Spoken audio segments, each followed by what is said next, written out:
कर्मयोगी महात्मा भूपेंद्र बेकल जी की अमर रचना, जिसमें उन्होंने गुरुदेव हरदेव के गुरुमत संबंधी विचारों को संग्रहित किया था और एक संकलन रूप में दर्पण नामक पुस्तक में प्रकाशित किया था। आइए नित्य ही हम सभी उस पुस्तक के कुछ अंशों को श्रवण करेंगे। आशा है सतगुरु की शिक्षाओं का लाभ हम सबके जीवन में मिल पाएगा। प्यार से बोलिए धन्यकार जी। गुरुदेव हरदेव ने गुरसिक की श्रेणी को समझाते हुए कहा, गुरसिक की श्रेणी में वही आता है जो हर समय कुछ समझने की चाहना अर्थात इच्छा रखता है। सीखने की, समझने की चाहना उसी को हो सकती है जो अपने आप को तुच्छ मानता है, अपने आप को संतों का दास मानता है। जो अपने आप को पूर्ण मानता है उसके मन में सीखने की भावना आ ही नहीं सकती, और जिसके अंदर यह भावना नहीं होती वह गुरसिक नहीं हो सकता। गुरसिक की तो निशानी ही यही होती है कि वह दूसरों को महान मानता है, दूसरे गुरसिखों को अपने से ऊंचा मानता है, अपने से श्रेष्ठ मानता है तथा उनके गुणों को ग्रहण करने की कोशिश करता है। जिस इंसान की भी ऐसी भावना बन जाती है वह गुरु की नजर में ऊंचा हो जाता है और इस निराकार हरि दातार की दरगाह में ऊंचा माना जाता है। बाबा अवतार सिंह जी के शब्दों में एक गुरसिक जब एक गुरसिक से मिलता है तो गुरसिक नू जद गुरसिक मिलता वे के चा चढ़ जान देने।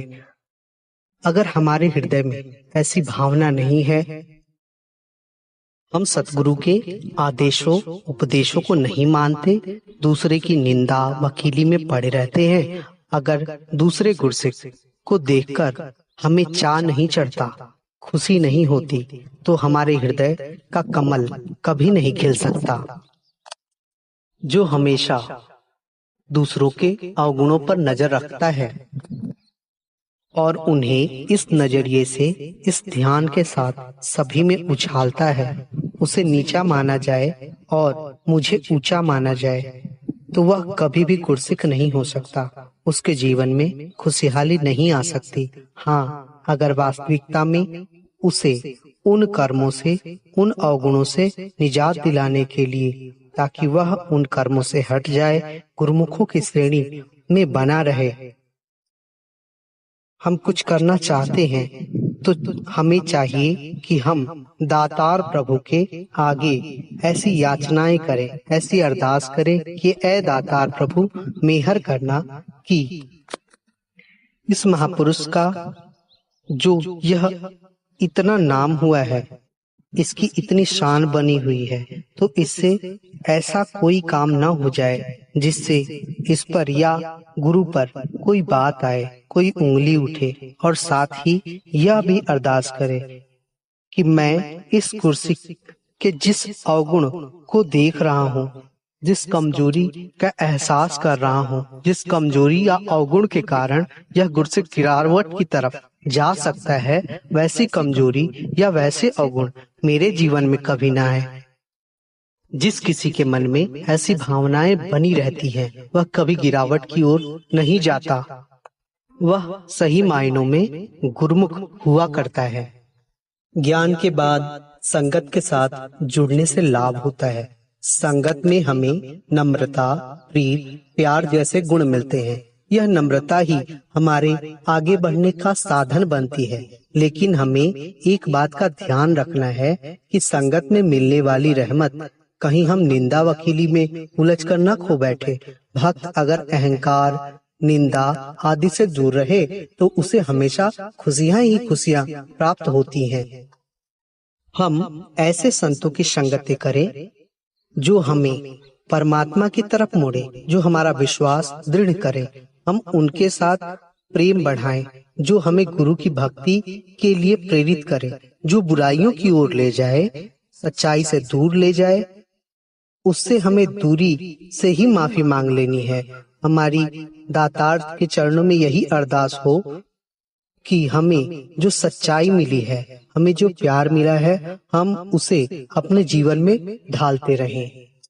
महापुरुषों की संगति से ही हमें दृढ़ता प्राप्त होती है। जितनी देर महापुरुषों की संगति बनी रहती है, महापुरुषों के साथ नाता जुड़ा रहता है, उतनी देर इस निराकार को हम अपने हृदय में बसाकर रखते हैं और यह मन डुलायमान नहीं होता। भले ही कैसा भी समय आ जाए, फिर भी यह मन सत्य की उसूलों पर टिका रहता है। हम जब भी सत्संग भवन में आए, सीखने की भावना से आए, विनम्र बनकर आए, क्योंकि जब तक इंसान अभिमानी बना रहेगा तब तक वह ऊंचाइयों को नहीं छू सकता। जैसे जैसे हम सिमरन करते हैं, इस विशाल निराकार प्रभु से हमें ताकत प्राप्त होती है। इसी प्रकार जैसे जैसे हम संगत में आते हैं, हमें संत जनों के प्रेरणादायक वचन सुनने से दृढ़ता प्राप्त होती रहती है। इन वचनों को अगर हम अपने जीवन में ढाल लें तो हमें सभी सुख मिल सकते हैं। सत्संग से ही जीवन में निखार आता है। महापुरुष ज्यों-ज्यों सत्संग करता है, उसका जीवन बदलता जाता है, स्वच्छ होता जाता है। सत्संग में आने से उसके जीवन में तब्दीली आती है, जो निखार आता है, जो उसे महसूस कर पाता है, उसका जिक्र वह जगह जगह करता है, सत्संग की महिमा गाता है। लेकिन सत्संग में न आने वाले लोग उसकी बातों पर विश्वास नहीं करते, बल्कि कहते हैं ऐसा हो ही नहीं सकता। गर्मी के मौसम में कोई व्यक्ति धूप में खड़ा हो, उसने कभी पंखे की हवा का आनंद न उठाया हो, और कोई व्यक्ति किसी कमरे से निकलकर जिसने पंखे लगे हैं वह पंखे का हवा खाकर आया हो, उसके सामने जाकर ठंडी हवा का अगर बखान करे तो वह धूप में खड़ा व्यक्ति उसकी बात पे विश्वास नहीं करेगा।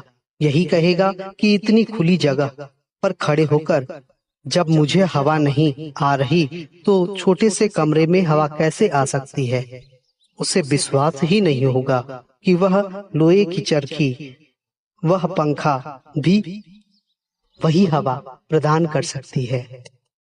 इसी तरह जो कभी सत्संग नहीं आया, वह सत्संग का आनंद महसूस नहीं कर सकता। जीवन कैसे बदलता है, इसका एहसास उसे नहीं हो सकता। इसका एहसास तो उसे ही हो सकता है जो सत्संग आए, महापुरुषों के प्रवचनों की गंगा में डुबकी लगाए, क्योंकि हीरे जवाहरात उसी को मिलते हैं जो समुद्र की गहराइयों में जाता है। सत्संग करने का मतलब यह नहीं कि व्यक्ति आए और आकर बूढ़ की तरह संगत में बैठ जाए। संगत में आने का भाव है कि वह बड़े ध्यान से संत महापुरुषों के विचारों को सुने और फिर घर आकर एकाग्र मन होकर उन पर गहराइयों से सोचे।